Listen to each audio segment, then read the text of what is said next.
जय श्री कृष्णा। राधे राधे। श्री पृथ्वी देवी ने पूछा, हे भगवान, हे परमेश्वर, हे प्रभु, प्रारब्ध कर्म को भोगते हुए मनुष्य को एक निष्ठ भक्ति कैसे प्राप्त होती है। श्री विष्णु भगवान बोले, प्रारब्ध को भोगते हुए जो मनुष्य सदा श्री गीता के अभ्यास में आसक्त हो, वही इस लोक में मुक्त एवं सुखी होता है तथा कर्म में लिपायमान नहीं होता। जिस प्रकार कमल के पत्ते को जल स्पर्श नहीं करता, उसी प्रकार जो मनुष्य श्री गीता का ध्यान करता है, उसे महापापादि पाप कभी स्पर्श नहीं करते।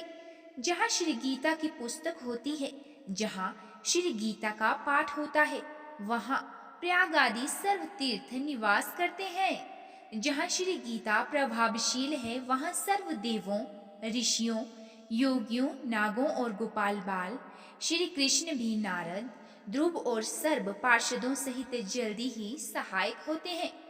जहाँ श्री गीता का विचार, पठन पाठन एवं श्रवण होता है, हे पृथ्वी, मैं वहाँ अवश्य ही निवास करता हूँ। मैं श्री गीता के आश्रय में रहता हूँ।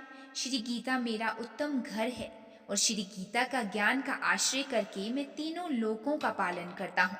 श्री गीता अति अवर्णीय पदों वाली, अविनाशी, अर्धमात्रा और अक्षर स्वरूप नित्य ब्रह्मा रूपिणी और परम श्रेष्ठ मेरी विद्या है, इसमें संदेह नहीं है। वह श्री गीता चिदानंद श्री कृष्ण ने अपने मुख से अर्जुन को कही हुई तथा तीनों वेद स्वरूप, परमानंद स्वरूप एवं तत्व रूप पदार्थ के ज्ञान से युक्त है। जो मनुष्य स्थिर मन वाला होकर नित्य श्री गीता 18 अध्यायों का जब पाठ करता है, वह ज्ञान रूप सिद्धि को प्राप्त होता है, फिर परम पद को पाता है। संपूर्ण पाठ करने में असमर्थ हो तो आधा पाठ करे, तो भी गाय के दान से होने वाले पुण्य को प्राप्त करता है, इसमें संदेह नहीं। तीसरे भाग का पाठ करें तो गंगा स्नान का फल प्राप्त होता है और छठवें भाग का पाठ करें तो सोमयाग का फल प्राप्त होता है। जो मनुष्य भक्ति युक्त होकर नित्य एक अध्याय का भी पाठ करता है, वो रुद्रलोक को प्राप्त होता है और वहां शिव जी का गण बनकर चिरकाल निवास करता है। हे पृथ्वी, जो मनुष्य नित्य एक अध्याय, एक श्लोक अथवा श्लोक के एक चरण का पाठ करता है, वो मनवांतर तक मनुष्यता का प्राप्त करता है। जो मनुष्य गीता के 10, 7, 5, 4, 3, 2, 1 और आधे श्लोक का पाठ करता है, वो अवश्य 10,000 वर्ष तक चंद्रलोक को प्राप्त होता है। गीता के पाठ में लगे हुए मनुष्य की अगर मृत्यु होती है, तो वह पुनः मनुष्य जन्म पाता है। गीता का पुनः अभ्यास करके उत्तम मुक्ति को पाता है। गीता ऐसे उच्चार के साथ जो मरता है, वो सद्गति को प्राप्त होता है।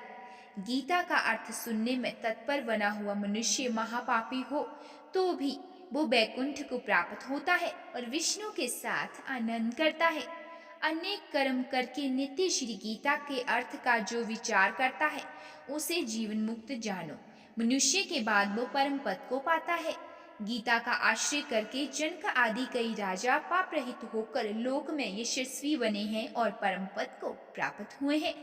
श्री गीता का पाठ करके जो महात्म्य का पाठ नहीं करता है, उसका पाठ निष्फल होता है और ऐसे पाठ को श्रम रूप कहा जाता है।